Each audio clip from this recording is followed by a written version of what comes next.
अस्सलामुअलैकुम दोस्तों, कैसे हैं आप लोग। उम्मीद करते हैं कि हम लोग खैरियत से होंगे। तो आज की वीडियो में हम कुवैत की कुछ बड़ी और इम्पोर्टेंट जो अपडेट आ रही है वो आप लोगों के साथ शेयर करने वाले। अगर आप कुवैत में रहते हैं, कुवैत के हालात वाक़यात से वाखबर रहना चाहते हैं तो इस वीडियो को आप शुरू से लेकर आखिर तक जरूर देखें, क्योंकि ये वीडियो आप लोगों के लिए काफ़ी ज़्यादा बड़ी और इम्पोर्टेंट होने वाली है। सबसे पहली खबर आप लोगों के साथ शेयर करते हैं कि कुवैत में एक और नया कानून जो है वो लागू किया जा रहा है कि कुवैत के अंदर जो भी प्रवासी काम करते हैं, जो ऐसे काम करते हैं यानी कि जो स्किलफुल काम करते हैं, यानी आपका कोई प्रोफेशन है काम का, तो आपको अपने प्रोफेशन के मुताबिक टेस्ट देना होगा। और यहाँ बताया गया है कि ये टेस्ट प्रोग्राम जो है सबसे पहले उन लोगों के ऊपर लागू किया जा रहा है जो कुवैत नए वीज़े पर आएंगे। बाद में जो कुवैत के अंदर लोग काम करते हैं उनके लिए भी लागू किया जाएगा, लेकिन जो लोग अभी कुवैत में नए वीज़े पर आने वाले हैं उन तमाम लोगों के लिए ये कानून जो है वो जल्द ही लागू कर दिया जाएगा कि जो बंदा जिस काम के लिए कुवैत आ रहा है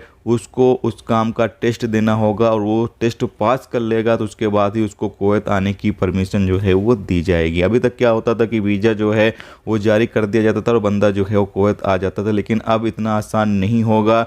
आपको अपने देश में ही या फिर कुवैत पहुंचने पर जो है वो टेस्ट देना होगा। जो भी काम करने के लिए आप आए हुए हो, लेबर कैटेगरी को उनको यहाँ पर नहीं ऐड किया जाएगा। बाकी जो भी प्रोफेशनल काम होगा, अगर वो आप करने के लिए आ रहे हैं तो आपको उसके मुताबिक टेस्ट देना होगा। उसके बाद ही आपको काम करने की परमिशन दी जाएगी अगर आप टेस्ट को पास कर लेते हैं। तो यहाँ पर यह नहीं बताया गया है कि ये कानून कब से कुवैत के अंदर लागू किया जा रहा है, लेकिन रिपोर्ट में कहा यह गया है कि आने वाले दिनों में जल्द ही ये कानून जो है वो कुवैत के अंदर लागू कर दिया जाएगा। दोस्तों अगली अपडेट ये है कि कुवैत कैबिनेट की तरफ से अपडेट जारी करके बताया यह गया है कि 29 सितंबर को छुट्टी का ऐलान किया गया है। कुवैत में जितने भी सरकारी डिपार्टमेंट होंगे तमाम जगह 29 सितंबर को छुट्टी रहेगी। ये कैबिनेट की तरफ से एक नया ऐलान किया गया है, नया फैसला जो है वो जारी किया गया है।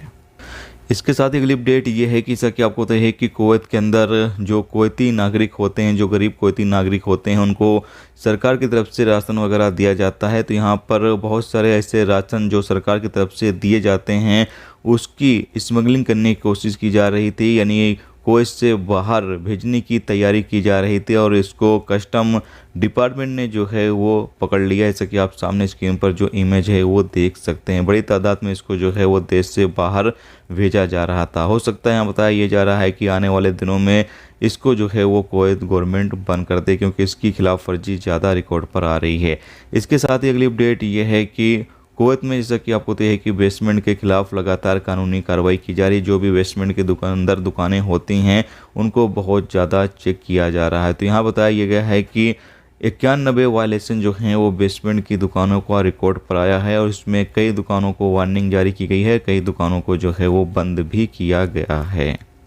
अपडेट ये है कि कुवैत एम्बेसी जो कि इराक में मौजूद, उनकी तरफ से अपडेट जारी करके बताया यह गया है कि जो भी कुवैती नागरिक इराक के अंदर मौजूद हैं वो जल्द से जल्द इराक छोड़कर कुवैत वापस चले जाएं, क्योंकि इराक में इन दिनों हालात जो हैं वो ठीक नहीं है, और इराक के अंदर कर्फ्यू वगैरह जो है वो लागू किया गया है, और इराक के लिए कई देशों ने अपनी फ़्लाइटें भी बंद कर दी हैं। तो अगर इंडियन लोग भी इराक के अंदर मौजूद हैं, कोशिश करें कि आप लोग भी जल्द से जल्द निकल जाएं, क्योंकि इराक के अंदर हालात जो हैं वो ठीक नहीं हैं। दोस्तों ये थी आज की कुवैत की कुछ बड़ी और इम्पोर्टेंट अपडेट, इम्पोर्टेंट खबर जो आप लोगों के साथ शेयर कर दी गई।